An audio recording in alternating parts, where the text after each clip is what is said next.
Naimbag nga orasyo amin mga ka-JCQ, iti karita gundaway ket adati ka mismo dito ya Barangay La Berhen, Milagros sa Badok, Ilocos Norte. No sa dinno, masarakan iti papapanan, dagiti adu a turista ken dagiti taga probinsyang Ilocos Norte, pakairamanan na pa yan, dagiti adda iti kabkabangibang a lugar. Iti karito ya floating cottages, gagayem ken kabsat. Ngem iti karita gundaway, mga ka-JCQ ket madama iti pan naka-insular, iti dati water park, nga daytoy gagayem ken kabsat ket maibilang tumanen wenno mainayon nga daytoy ket tourist attraction iti karaytoy nga lugar gagayem ken kabsat. Iti biyan ti source tayo mga kaibigan ket manamnama a malukatan iti umuna alawas iti umaya bulan iti karaytoy February gagayem ken kabsat. Tasigon dagiti tayo nakasarsarita mga ka-JCQ nga daytoy mga kaibigan ket nagbinadangan iti biyan ti Provincial Government of Ilocos Norte ken iti biyan iti ili ti Badok mga ka-JCQ. Intibuyan dito adamag, mga kaibigan. Dandanin malpas ti pan naka-insular ti water park, iti paset ti La Berhen Milagrosa Beach Resort, iti Badok, Ilocos Norte. Aday ito'y ket may santumanen nga agbalin na tourist attraction, iti probinsya nga Ilocos Norte. Iti karayte agundaway, kang runaan na into no summer season. Ti pan naka-insular ti water park, iti nadakamat a lugar, ket kinalikaguman ti Provincial Government of Ilocos Norte. Babaen iti parangidadaulo ni Governor Matthew Marcos Manotok, aday ito'y ti may santumanen, aday wen dagiti naduma-duma at turista nga agturturong iti Ilocos Norte.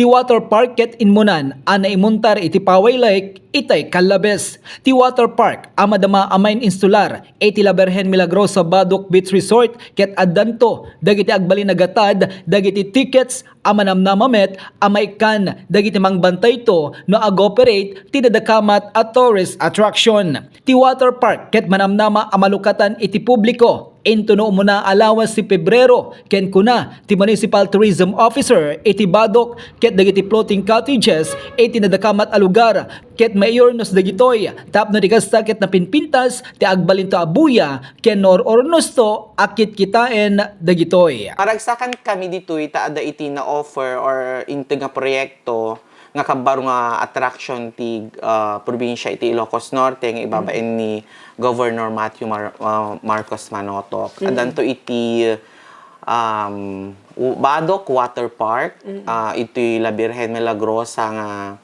sapay kumata no maayos to aming dokumento in of course dagiti safety iti turista tayo ket isut ti mangnayon manen ti umay mga turista ditoy town mi ditoy Badok ken Sir Joey. Okay. Sir, no water park ko na tayo ket dapat adot mangbantay. So, ano iti plano ti opisina yu, Sir, ken ti LGU nga panang secure to karigitay mapan DJ nga tourist attraction tayo, Sir? Of course, iti number one nga objective tayo dito kung enjoy Yes, iti po. turista ken safety da while enjoying dapat safe da. So adan to imet iti maalang manpower from the Kapitolyo ken mangtegmet iti munisipyo tayo. So adan to iti divers tayo, lifeguard ken of course adan to iti nurses tayo.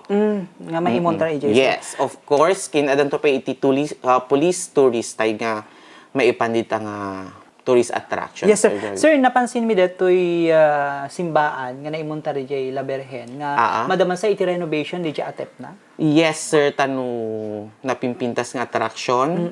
Ti makitan to no agopining to met lang daytoy Badok Water Park tayo, Sir Joey. Okay. Sir, may samampay. Kuna digitay adan iti cottages, digitay floating cottages, sir, digitay nga lugar nga ada day di pa nagkisasarita mi iti Calabes nga problema da ta adan sa iti nadamag da or naipalpalapay kanya da nga basit tulaengen iti maibati nga floating cottages iti detoy abay ti water park. So iti biyang sir kasano iti intay panangi yurnos tapno dis sa circuit haan nga maapektaran iti pagsapulan digitay adaan ti floating cottages iti naso nga lugar, sir. Maragsakan ti numu ken of course ta nag-adamet nagsasarita ami nga nalawagen ken dagitoy cottage owner kin oficiales iti barangay ada nagsasaritaan min bareng ma-implement to nga nalaing tapno mayat met lang itikita dito yung water park tayo, Sir Joey. Anyway, it's actually a collaborative effort with the province and the tourism office in Capitolio. Yes, sir. Tapno maplansya met lang amin para iti Capitolio, ti munisipyo, ken iti barangay. So, sir, panangawis tayo garigitay different places nga umay bisitan to iti deti La Berhen, ken of course no nanayunan iti tourist attraction umado iti agturong dita nga lugar, sir. Yes, Sir Joey. Thank you very much. Hopefully, apo, ma-open tayo dito yung mabiit, dito yung Badok Water Park, nga proyekto nga road ni Apo Gobernador. Yes, sir. Kinti munisipyo, kinti barangay. Maragsakan met anang ipakaamo ti kapitana iti barangay La Berhen Milagrosa nga addan tumanen tinayon a pagsapulan dagiti kabarangayan na adito iti nagkunaan na nga awan to ti pagdanagan dagiti turista nga agturong iti La Berhen Milagrosa Beach Resort tangamin ket agtitinulong iti biang ti PGIN LGU Badok ken barangay officials iti barangay da amangkitan to ti seguridad dagiti turista nga agturong ditoy. Ti preparasyon nga aramiden mi apo, babaen ti panagtitinulong mi kadagiti gaputi probinsya ken ti LGU.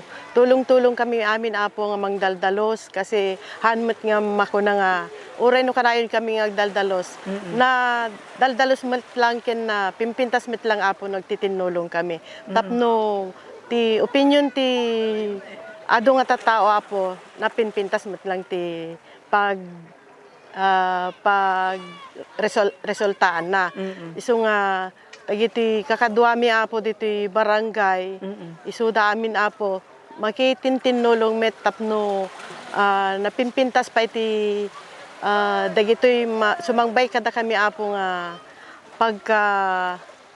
pagkakitaan no dayta safety apo ti dagitoy bisbisita ken dagiti turista apo tulong-tulong latamit apo manipod LGU province ken nangnangro na dagiti kapulis. Para ti JCQ Online TV Channel, Joey Cordero Kiawit, nagipadamag.